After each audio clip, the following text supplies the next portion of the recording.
అండి గుంటగరటాకు ఎప్పుడన్నా మీకు తెలుసా? ఇదండి మా గుంటగరటాకు. ఈ గుంటగరటాకు నేను ఏం చేస్తానో తెలుసా?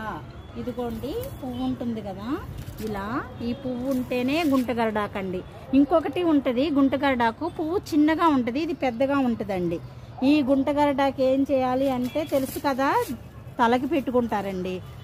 తలకి ఈ ఆకులన్నీ తీసేసి, ఈ ఆకులు తీసి నేనేం చేస్తానో తెలుసా?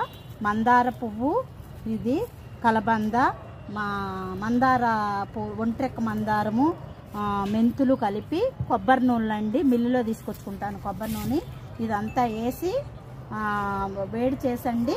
ఇది కూడా వేడి కాగుల నూనెలో వేసేసి కాగబెడతానండి. కాగబెట్టి వడగట్టి వాడుకుంటానండి నూనెకి. ప్లస్ మళ్ళీ ఇంకోటి ఏం చేస్తానంటే గుంటగరడాకు, మందార ఆకు, కరేపాకు ఆ 3 మిక్స్ చేసి, తర్వాత కలబంద గుజ్జు కూడా మిక్స్ చేసి, మెంతులు నానబెట్టి అవన్నీ కలిపి గ్రైండ్ చేసి తలకు పట్టించి 15 మినిట్స్ తర్వాత నేను తలస్నానం చేస్తానండి.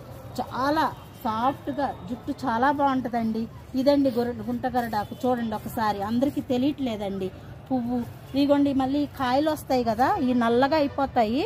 ఈ నల్లగా అయిపోయినాయి మళ్ళీ నేను గింజలు ఇలా వేస్తాను. వేస్తే మళ్ళీ విత్తనాలు అయ్యి మొక్కలు అవుతాయండి. మాకు ఎప్పుడు వస్తూనే ఉంటాయి.